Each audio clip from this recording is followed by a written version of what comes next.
Move on to race number 6, and race number 6 on the programme is a Class 4 contest over the 1400 metres. It's headed by Cordyceps. Blinkers on for the first time. He was third last time out behind Happy Sebring.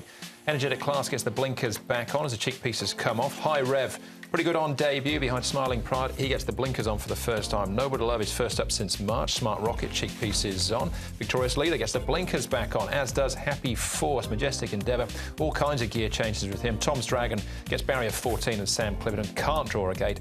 District Express, well, he can and did. He's drawn barrier 2 for Dylan Moe. Fresh Power, Majestic Endeavour and Tom's Dragon have been up at Chung Fa within the last 30 days. It's the blinker brigade, isn't it? 6 horses with the blinkers either going back on or on for the first time. Cordyceps potentially could find the front, maybe. Happy Force, I think, will dispute it with him. Energetic Class drawn a little wider. Noble to Love's going in fresh. He's had quite a bit of time off. He hasn't raced since March. Bit of a tricky speed map, this one. Tom's Dragon could be one that rolls forward, adds a little bit more pressure. He's one of those ones with blinkers going on as Cordyceps, and he has been a bit green in his races, so I think the blinkers will help him. I just thought it's only a slow piece of work, this, but I just thought I'd show it with the blinkers on, and he seems settled enough with them on as well. Obviously, race day is a lot different, but moves nicely. I thought this horse has improved since his debut run, and he's a really nice horse. I think he's better than Class 4, this one. I know he's drawn a bit awkward, but Zach Purton aboard, and it was a great debut. I think he's going to take the world of beating his High Rev. Nice horse, and you can see Zach's got a good feel for him down the back there. And I thought there wasn't much other track work to show in this one, but I thought I'd throw in District Express. His best run was probably his last one. It was on the all-weather, so maybe that's the go for him, but he's almost down to a drop in grade, so maybe not this race, but just remember him for next time. All right, we'll keep an eye on that. This is a quartet and first 4 merged jackpot as well, 800,000 going into the kitty here for race number 6. And we'll start off with, maybe not our favourite, but certainly a very fancied horse here, High Rev, second up with Zach Purton in the saddle. Zach, High Rev's a horse he had quite a bit to do with leading into his debut. Did he run up to your expectations? Yeah, I think he did. You know, he's a horse that's going to be better over further.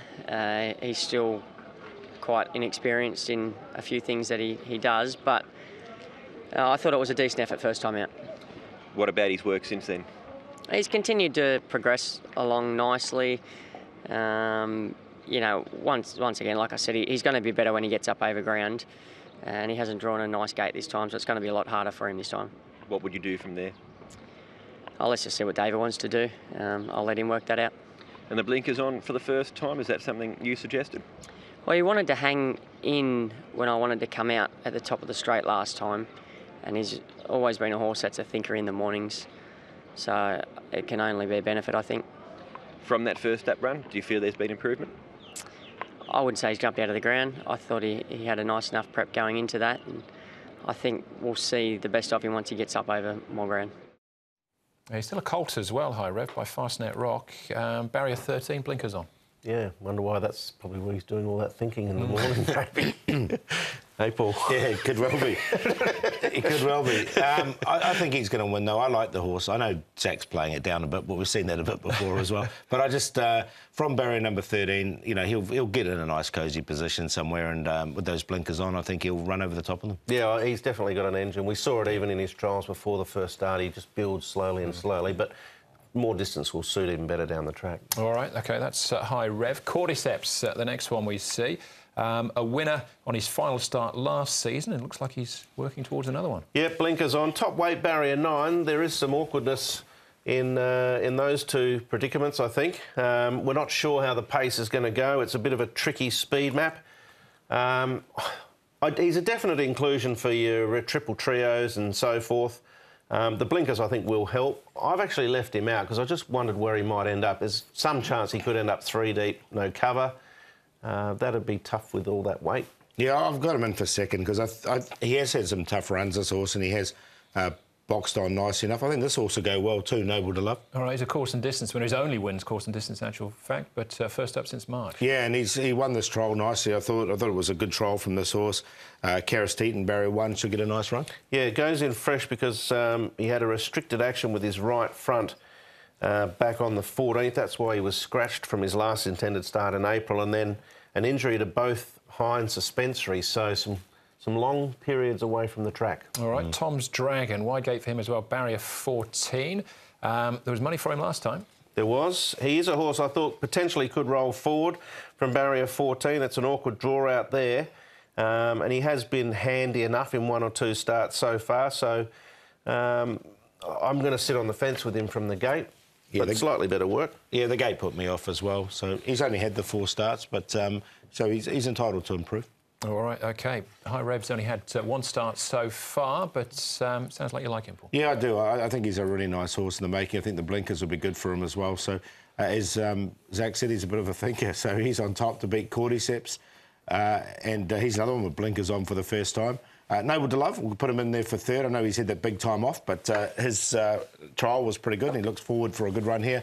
And Pell Champion, I put him there for 4th as well. Another one, he's recent stable change. He's now with Tony Millard. Sylvester de Souza aboard once again from a low draw. And his track work was pretty good. A good gallop from him about 10 days ago.